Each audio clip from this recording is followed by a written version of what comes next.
लाना भैया। और मात्र 6,000 वोटों से ही आप रह गए थे जी। और काफ़ी अच्छा पहली बार रामपुर में वोट मिला था बीजेपी को जी। इस मर्तबा, लेकिन आपको टिकट नहीं मिला, दूसरे को दिया गया, क्या कहेंगे? ओ बिल्कुल सरप्राइजिंग हो गया, उम्मीद नहीं थी।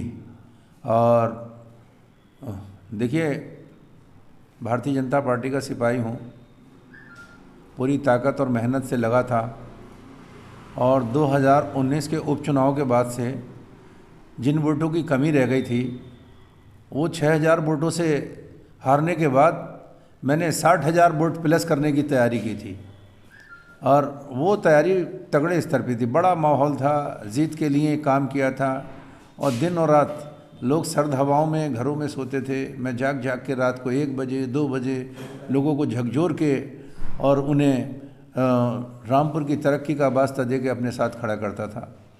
भारतीय जनता पार्टी एक मिशन है, मेरा विश्वास था, मुझे पता नहीं था और मैंने हर दिन बिना रुके बिना थके काम किया है और मुझे मालूम था, शीर्ष नेतृत्व का आश्वासन था, इशारा था कि मैं काम करूं और काम करके जीत का माहौल बनाऊं और जीत का माहौल तैयार हो गया।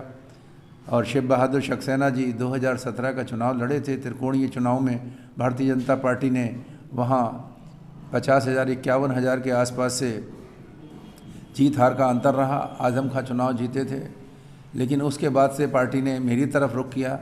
लेकिन मैं बड़ा हतप्रभ रह गया कि मैं 72,000 वोट लाके, वो 78,000 कुछ वोट लाके, इतने कम अंतर के बाद और शिव बहादुर सक्सेना जी के बेटे आकाश सक्सेना जी को यहाँ से टिकट दे दिया और सब तैयारियाँ धरी रह गईं।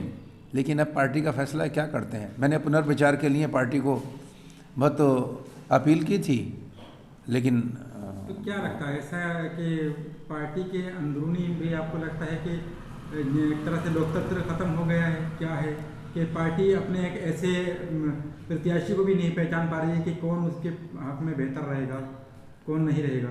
नहीं, लोकतंत्र तो पार्टी में नहीं ख़त्म हो गया है। पार्टी मेरी माँ है, माँ अपने बच्चों के साथ अन्याय नहीं करती।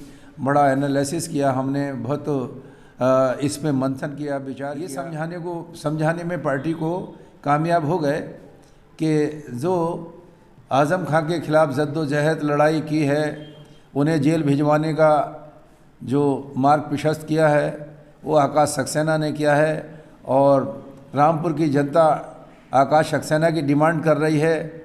इसलिए शायद शीर्ष नेतृत्व ने बिना सोचे समझे ये सोचकर कि आकाश सक्सेना ने आज़म खां के ख़िलाफ़ जो मुकदमे लिखाए हैं, जो मोर्चा खोला है और जो जेल भिजवाने का काम किया है, तो उसका इनाम मिल सकता है।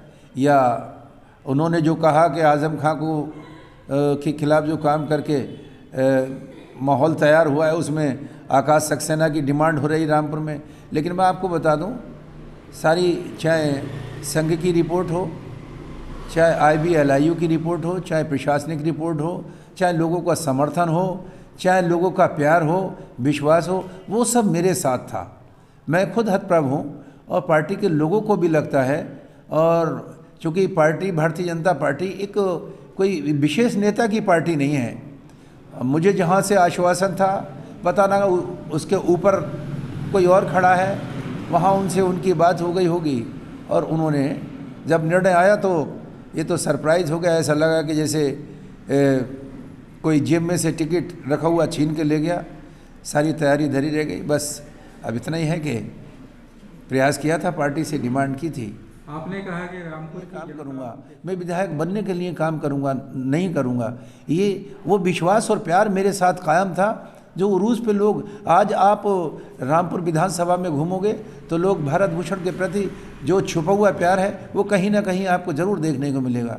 और मैं ईमानदारी से काम करूंगा, कोई दिक्कत नहीं है। पार्टी मेरी मेहनत को अगर देखती होगी तो देख ले, बाकी जो निर्णय होगा, अब तो यही सोच लिया है कि पार्टी का आदेश होगा, धड़ी बिछानी है तो धड़ी बिछाएंगे, जिंदाबाद करनी है तो जिंदाबाद करेंगे, जिसके साथ जहां भेजेगी पार्टी वहां काम करेंगे, जो पार्टी का आदेश होगा सर्वोपरि मान के काम करेंगे।